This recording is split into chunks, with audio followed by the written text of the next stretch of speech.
सरसों की खेती में दुगुना यील्ड पाने के लिए देखभाल क्या करना पड़ती है। अभी इस फ्लावरिंग स्टेज में हम लोगों को कौन सी खाद यूज़ करना चाहिए, कीड़े मकोड़े के लिए कौन सी दवाई यूज़ करना चाहिए। हेलो दोस्तों, मैं हूँ आपका दोस्त एंड होस्ट इलियास और आप लोग देख रहे हैं Indian farming adviser YouTube channel.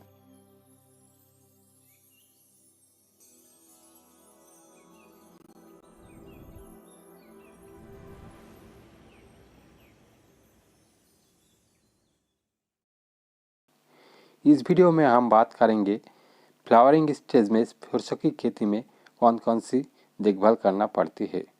इस वीडियो को हम 6 हिस्से में बताएंगे। पहला हिस्सा, खाद कौन सी देना चाहिए। जब सरसों में ज़्यादा फ्लावर आती है, इस टाइम पे हम लोगों को कौन सी खाद यूज़ करना चाहिए। देखिए, अभी इस टाइम पे हम लोग मिट्टी में खाद नहीं दे सकते, लेकिन जिसके पास डीप इरिगेशन है वो लोग दे सकते हैं। जिसके पास डीप इरिगेशन नहीं है वो कभी भी ज़मीन में खाद देने की कोशिश मत करना। इसके लिए हम लोगों को क्या करना पड़ेगा, घुलनशील खाद को इस पर करना चाहिए। इस फ्लावरिंग स्टेज में हम लोग कभी भी नाइट्रोजन वाला खाद छिड़काव नहीं कर सकते, क्योंकि नाइट्रोजन वाला खाद अगर हम लोग छिड़काव करेंगे तो क्या होगा, फूल और फली को गिरने का समस्या आ सकती है। इसलिए हम लोगों को नाइट्रोजन वाला खाद यूज़ करना नहीं चाहिए। इस टाइम पे हम लोगों को मोनो पोटासियम फॉस्फेट को स्प्रे करना पड़ेगा। मार्केट में मिलता है जो NPK 05234 को यूज़ करना। इसमें क्या होता है, इसमें नाइट्रोजन नहीं रहता है, इसमें 52% फास्फोरस और 34% पोटाश रहती है। इसलिए हम लोगों को इसी खाद को यूज़ करना चाहिए। इस खाद यूज़ करने से क्या होगा, फूल और फली को गिरने से रोकेगा और ज़्यादा फूल और फली ले आएगा। दूसरा पार्ट हम बात करने वाले हैं फंगल अटैक के बारे में। इस टाइम पे क्या होता है, सुबह सुबह ओस गिरती है और धूप सही रहता है। इस फ्लावरिंग स्टेज में ओस गिरने के कारण क्या होता है, ज़्यादातर फंगस की आक्रमण आता है। इसलिए हम लोगों को सतर्क रहना चाहिए। इस टाइम पे क्या होता है, पत्ती और फ्लावर में वाइट रस्ट और ब्लाइट ज़्यादा दिखाई देते हैं। ज़्यादा यील्ड लेने के लिए हम लोगों को फंगिसाइड स्प्रे करना ज़रूरी है। इस टाइम पे हम लोगों को कार्बेंडाइजिन प्लांट मैंकोजेब कंटेंट की किसी भी दवाई को छिड़काव करना चाहिए। हर लीटर पानी में 2.5 ग्राम के हिसाब से 1 एकड़ ज़मीन में 500 ग्राम छिड़काव करना चाहिए, 200 लीटर पानी में मिला के। ये अगर नहीं मिलता है तो कार्बेंडाइजिन 50% नाम की दवाई आती है, वो दवाई को छिड़काव करना चाहिए 2.5 ग्राम पर लीटर के हिसाब से। ये मार्केट में क्रिस्टल कंपनी का बेविस्टन नाम पे मिलता है। खेत में अगर फंगल अटैक ज़्यादा हो जाती है तो हम लोगों को इस टाइम पे कौन सी दवाई यूज़ करना चाहिए। मेरोलॉक्सिल प्लस मैंकोजेब कंटेंट का किसी भी दवाई 2 ग्राम पर लीटर के हिसाब से छिड़काव करना चाहिए। ये एकड़ में 400 ग्राम 200 लीटर पानी में मिला के छिड़काव करना चाहिए। ये मार्केट में टाटा रैलीज कंपनी का टाटा मास्टर और सिंजेंटा कंपनी का रिडोमिल गोल्ड नाम में मिलता है। सरसों में सल्फर का ज़रूरत ज़्यादा होता है, इसलिए हम लोग अगर इस टाइम पे सल्फर कंटेंट का कोई फंगिसाइड स्प्रे करता है तो बहुत अच्छा होता है। इस टाइम पे टेबुकोनाजोल 10% प्लस सल्फर 65% कंटेंट का दवाई आप लोग किसी भी कंपनी का यूज़ कर सकते हैं। ये मार्केट में SPM कंपनी का अल्टीवो और सोमिटोनो कंपनी का हारू में मिलता है। ये white rust, foot dropping control करता है। इस टाइम पे आप लोग और एक फंगिसाइड यूज़ कर सकता है, एज़ोस्ट्रोबिन 11% प्लस टेबुकोनाजोल 18.3%, 1 ml पर लीटर के हिसाब से। ये आदामार कास्टोडिया में मिलेगा। हम यहाँ पे आप लोगों के लिए बहुत सारे फंगिसाइड के बारे में बात किया हूँ। यहाँ पे आप लोग एक फंगिसाइड एक बार यूज़ कीजिए, दोबारा इस फंगिसाइड को यूज़ मत कीजिए। क्योंकि घुमा फिरा के स्प्रे करना ज़रूरी होता है। यहाँ पे मैं ऑप्शनल के थ्रू में बहुत सारे फंगिसाइड का नाम बताया है। क्या होता है, किसी भी जगह में ये मिलता है और किसी भी जगह में नहीं मिलता है, इसलिए आपके पास जो मिलेगा वही स्प्रे करना।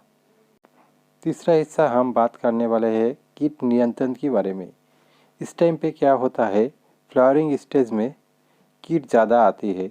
इस कीटों को नियंत्रण करना ज़रूरी होता है। इस फ्लावरिंग स्टेज में ज़्यादातर दिखाई देता है राष्ट्रीय कीटक जैसिड। ये क्या करता है, पौधे की ताने में बैठ के ताने का रस चूस लेता है और खाने को फूलों में जाने नहीं देता। फूल गिरने की समस्या ज़्यादा आती है, फल ही नहीं बनने देता है। इसके लिए थियोमेथक्सन 25% कंटेंट का किसी भी दवाई जो मिलेगा वो 15 लीटर पानी में 5 ग्राम मिला के छिड़काव करना चाहिए।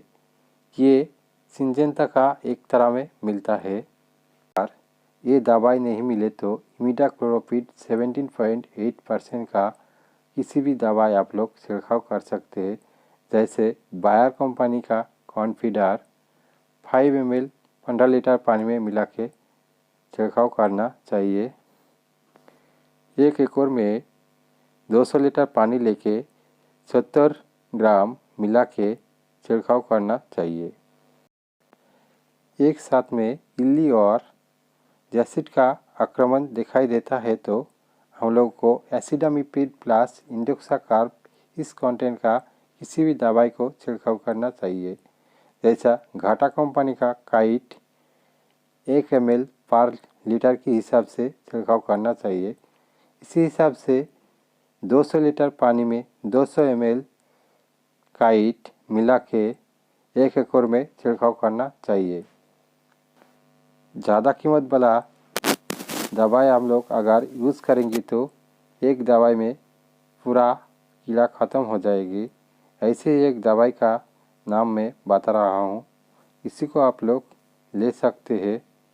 टेट्रानिपोल 200, ये मार्केट में भाइगो नाम की दवाई में आती है। ये 10 ml 15 लीटर पानी में मिला के छिड़काव करना चाहिए। इस फ्लावरिंग स्टेज में ज़्यादा ईल लेने के लिए हम लोग को पीजीआर को स्प्रे करना चाहिए। इस टाइम पे अगर हम लोग पीजीआर स्प्रे नहीं करेंगे तो ज़्यादा ईल नहीं मिलेगा, इसलिए हम लोग को इस टाइम पे पीजीआर स्प्रे करना ज़रूरी होता है। साथ में बोरोन मिला के स्प्रे करना पड़ेगा। यहाँ पे मैं सिंजेंटा कंपनी की इसाबियन जो 25 ml 15 लीटर पानी में मिला के, साथ में बोरोन 15 ग्राम 15 लीटर पानी में मिला के छिड़काव करना पड़ेगा। ये नहीं मिले तो Adama company flame birds 25 ml 15 litre पानी में मिला के, साथ में 15 ग्राम बोरोन 15 लीटर पानी में मिला के छिड़काव करना चाहिए। 5वें नंबर पे हम बात करने वाले हैं इरिगेशन के बारे में। इस फ्लावरिंग स्टेज में हम लोग सिंचाई नहीं कर सकते, इसलिए हम लोगों को फ्लावरिंग आने से पहले सिंचाई करना चाहिए। अगर इस टाइम पे मिट्टी ज़्यादा नमी रहेगी तो फ्लावरिंग ड्रॉपिंग का समस्या आएगी। इस टाइम पे हम लोगों को सिंचाई नहीं करना चाहिए। 6ठे नंबर पे हम बात करने वाले हैं माइक्रोन्यूट्रिएंट के बारे में। इस फ्लावरिंग स्टेज में हम लोगों को माइक्रोन्यूट्रिएंट देना जरूरी होता है। इस टाइम पे हम लोगों को बोरोन 1 ग्राम 1 लीटर पानी में मिला के छिड़काव करना चाहिए। 1 एकड़ ज़मीन में 200 लीटर पानी में 200 ग्राम बोरोन मिला के छिड़काव करना चाहिए। इस टाइम पे हम लोगों को मल्टी माइक्रोन्यूट्रिएंट यूज़ करना चाहिए। मार्केट में बहुत सारे कंपनी का मल्टी माइक्रोन्यूट्रिएंट मिलता है। इसमें से जैसे एरिस कंपनी का मोवमिन 25 ग्राम 15 लीटर पानी में मिला के छिड़काव करना चाहिए। ये अगर नहीं मिलता है तो सुपर एग्रो कंपनी का टेस्को 5, ये भी 25 ग्राम 15 लीटर पानी में मिला के छिड़काव करना चाहिए। अगर ये भी नहीं मिले तो आप लोग उत्कर्ष कंपनी का कम्बाई 25 ग्राम 15 लीटर पानी में मिला के छिड़काव कर सकते हैं। माइक्रोन्यूट्रिएंट देना ज़रूरी होता है। इस वीडियो के बारे में आप लोगों के मन में कोई सवाल है तो ज़रूर कमेंट करके बताना और इस वीडियो को लाइक देना, ढेर सारे किसान भाइयों के साथ शेयर करना। जो आदमी मेरे चैनल में नए हैं चैनल को सब्सक्राइब कर लेना। फिर मिलेंगे एक और नई वीडियो में, तब तक के लिए धन्यवाद।